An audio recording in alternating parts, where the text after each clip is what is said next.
Bloomberg Audio Studios. Podcasts, radio, news.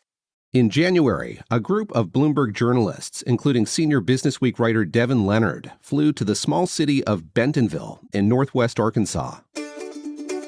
The first time I went down was 2005. It's in Benton County, which was a dry county at the time. No beer or wine. You could go to Ruby Tuesdays and sign in. I think it was like some kind of a private club thing. That's the one place you could get a drink. Bentonville has changed a lot since then, and a good amount of that change can be traced to the retail giant that's been headquartered there for the past 6 decades, Walmart. Sam Walton founded the first Walmart just a few miles from Bentonville in 1962. And since then, it's grown from a small-town store to the largest retailer in the country. And in the last decade, under the leadership of its current CEO, Doug McMillon, Walmart has been on a mission to revamp its image. Its Bentonville headquarters is a clear sign of that. The company is opening a new campus. It's, 350 acres, 12 new buildings. That's Jaewon Kong. She was also in that group of Bloomberg journalists who made the trip to Arkansas in January. Jaewon covers Walmart day in and day out, so she's followed along as Bentonville has transformed. The Walton family, they've, invested quite heavily in, hospitality, outdoor activities like mountain biking. And so that's created this new vibe of being hipster and cool. To me, it was literally like wandering into like Shangri-La or in the Ozarks. It was a little hard for me to believe. There's all these upscale restaurants, all of them with these fancy cocktail menus. We were staying in a boutique hotel that had literally, just opened. And it had a very nice sushi place in the lobby. And then Sushi in the Ozarks. It's fresh. On their trip, Jaewon, Devin, and Businessweek editor Brad Stone sat down with Walmart's CEO in his office. And they learned that the changes in Bentonville signal even bigger changes McMillon wants to bring to the company. We're trying to set the stage for the future. We want to be able to recruit and retain the best talent in the world. And having Bentonville progress in the way that it has, and having this new home office campus will be also, whether it's food or the grounds, the bike trails, the lake, all those kinds of things, I think will just help us do that. I'm David Gura, and this is The Big Take from Bloomberg News. Today on the show, just what does the future of Walmart look like? We take you inside the office of Walmart's CEO to learn about the company's push to level up in Bentonville and across the U.S. while it navigates concerns over retail competition, corporate talent wars, and a new political climate. Doug McMillon's office is on the ground floor of a one-story building.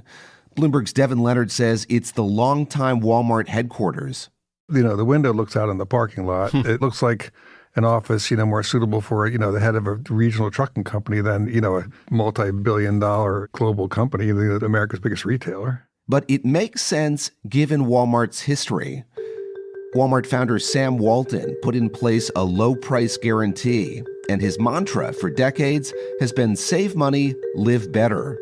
And McMillon's office used to be Sam Walton's office. There's a picture in McMillon's office of Sam Walton sitting at the same desk. So you're literally, living in the shadow. The company's whole origin story is the Sam Walton story. The success we've had is because of our people. That's Walton reflecting on the business in a video on the company's YouTube page. And they in turn have worked harder than our competitors. We've kept our prices lower than our competitors' prices. He had this whole everyday low prices, discounter philosophy, and he just blew past Sears, he blew past Kmart, and so by the time of his death, which is 1992, he was one of America's richest men. I think at times he was America's richest man, but he was this folk hero, this guy who drove around in a beat-up old Ford that he used for hunting, and he kept a gun behind, which McMillon told us. He had a shotgun behind the door in case he needed to go bird hunting. Are you packing heat here? I'm not. 0 weapons in the room. Not there anymore. But McMillon has been very good at, he has one foot in the past and one foot in the present. McMillon started at Walmart in 1984. Bloomberg retail reporter Jaewon Kong says his first job at Walmart was unloading trucks at a warehouse. He's spent his whole career at Walmart. He's someone that a lot of people who work at the company find really relatable. McMillon became a buyer and worked his way up the corporate ladder. He was the CEO of Sam's Club, Walmart's membership warehouse chain, named for Sam Walton. Then he led Walmart's international division before becoming CEO of the company in 2014. Around the time when he took over, Walmart wasn't just trailing Amazon. Its e-commerce sales were lower than eBay and Apple, so they were really coming from behind. And Walmart wasn't just lagging its rivals when it came to e-commerce. When McMillon got the top job, the company was coming off years of slumping sales and a plateauing share price. Before he took the helm, there were years of discussions within Walmart about how they could keep customers from turning away from brick-and-mortar supercenters and toward online shopping. And there was a big debate about what do we do about that? And some people thought, that'll never be bigger than the U.S. catalog market. At that time, it was only about a 2% share of the U.S. retail business that in those categories done through e-commerce. And people would say things like, we're not going to put a banana and a gallon of milk in a UPS box and ship it to somebody's doormat. So how is food even going to work in e-commerce? They launched Walmart.com in 2000, but there really wasn't a commitment. And there were always people, thought Amazon, it's not a big threat. Back in 2000, Amazon had been around for about 6 years and hadn't turned a quarterly profit. Walmart, meanwhile, sat comfortably on top as the country's largest retailer. But in the next decade plus, as McMillon moved from running Sam's Club to Walmart International, he saw the way e-commerce cut into business. And when he took over as CEO, he set his sights on expanding Walmart's online sales. In 2016, 2 years after he became CEO, McMillon spent billions of dollars buying Jet.com and several other young online shopping sites in an effort to catch up. Jet was supposed to be Walmart's e-commerce brand, but within a few years, Walmart had shut Jet down and finally decided to put its weight behind its own online store, which was good timing when the pandemic hit. A lot of stores were shut down or they didn't have products, on shelves. Walmart, because they are the biggest, and they were in a lot of, parts of the country, one of the few places that remained open. So they gained new consumers during that time frame. And when inflation started and prices of, everything went up, they were able to appeal to newer consumers as well. Well, and also if they're delivering stuff, within an hour, because 90% of Americans live within 10 miles of a Walmart. Now, Walmart is the world's second largest e-commerce company, with U.S. sales expected to reach $115 billion this year, according to market research company eMarketer. But in the company's latest earnings report, its profit forecast was below what Wall Street analysts expected. And an expected $115 billion in e-commerce is still a fraction of Amazon's expected $487 billion in U.S. online sales. McMillon is hoping to close that gap. Actually, my first day when I was a teenager applying for a job, there was a poster over the recruiting desk for the warehouse that had a Walmart tractor trailer running a Kmart tractor trailer off the side of a mountain. So, at 17 years old, I'm like, this is a competitive spot. I like that. And I know who we're competing against. And that representation that was on the wall showed us behind. I like that. In our peripheral vision, we're seeing the very best competitors and studying what they do. And then take the best of what they do and apply it if you can. To compete with fast fashion companies like Temu, e-commerce behemoths like Amazon, and retail competitors across the spectrum, Walmart and McMillon have to face a few challenges. There's keeping Walmart's workforce of over 2 million global employees happy, pitching the brand to more upscale shoppers, and navigating a complicated political environment. How McMillon is trying to do all that after the break.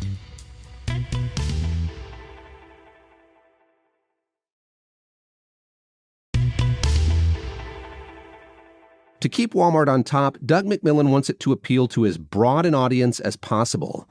That means expanding beyond the deal seekers and trying to capture higher-end shoppers. But Walmart has tried this before, and it didn't go so well the first time around. In 2005, they rolled out this line of apparel aimed at urban women, which certainly wasn't their core customer. It's called Metro 7. And they promoted it with an event at New York Fashion Week with a big 8-page spread in Vogue.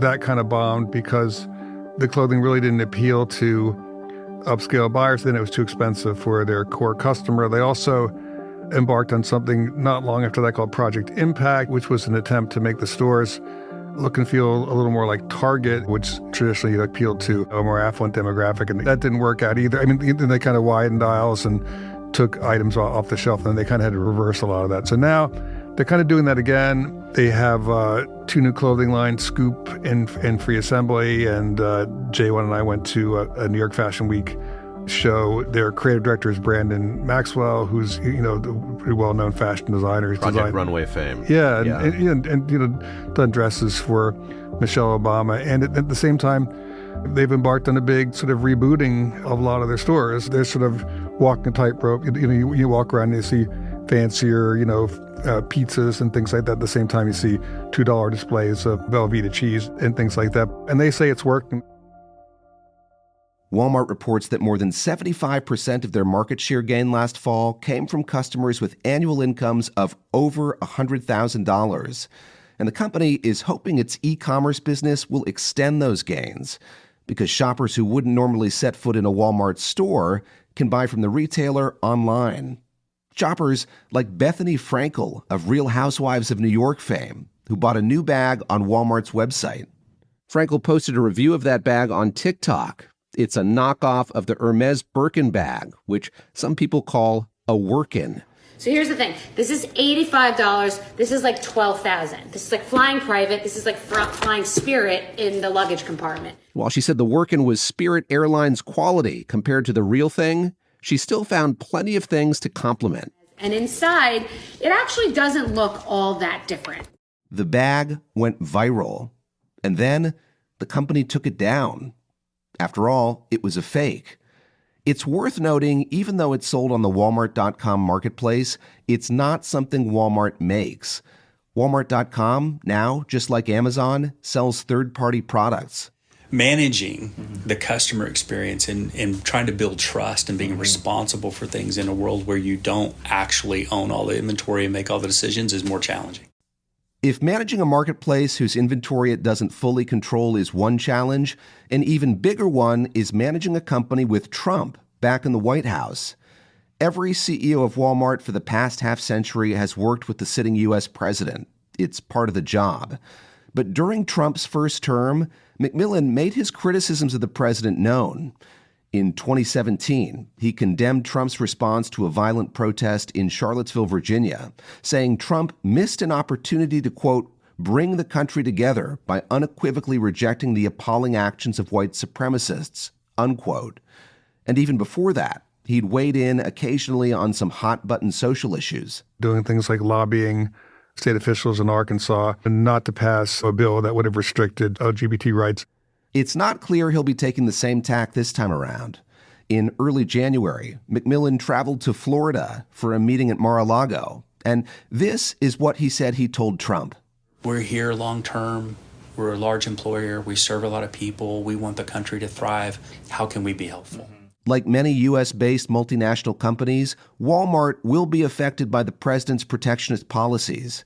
McMillon says he's not too concerned. Walmart dealt with new tariffs during Trump's first term. But J1 says the economic picture is different in 2025. Another factor to take into account is years of historic inflation, and there's a huge uncertainty around how that's going to impact consumer spending. And Walmart, they're used to operating under this environment. And Devin says there are less obvious ways Trump's policies could hit Walmart's bottom line. Robert F. Kennedy Jr., Health and Human Services Secretary, he doesn't think that food stamps should be used to buy processed food and sugary drinks. And Walmart receives about 26% of SNAP benefit spending.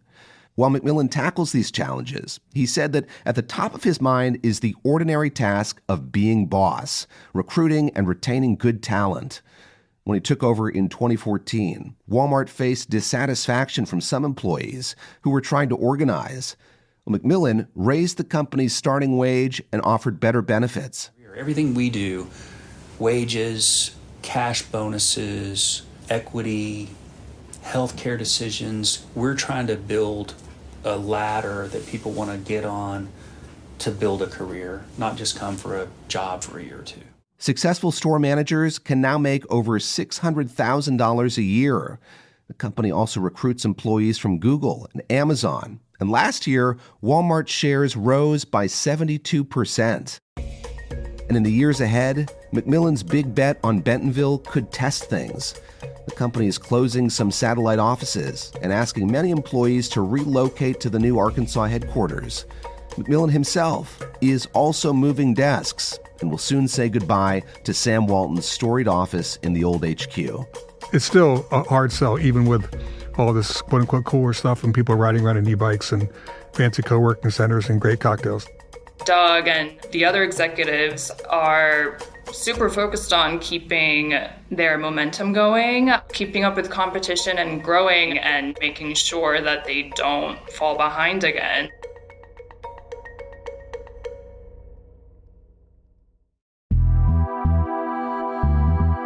This is The Big Take from Bloomberg News. I'm David Gura. This episode was produced by Julia Press. It was edited by Aaron Edwards and Danielle Sachs. It was mixed and sound designed by Alex Segura and fact-checked by Adriana Tapia. Our senior producer is Naomi Shavin. Our senior editor is Elizabeth Ponso. Our executive producer is Nicole Beamsterboer. Sage Bauman is Bloomberg's head of podcasts. If you like this episode, make sure to subscribe and review The Big Take wherever you listen to podcasts. It helps people find the show. Thanks for listening. We'll be back tomorrow.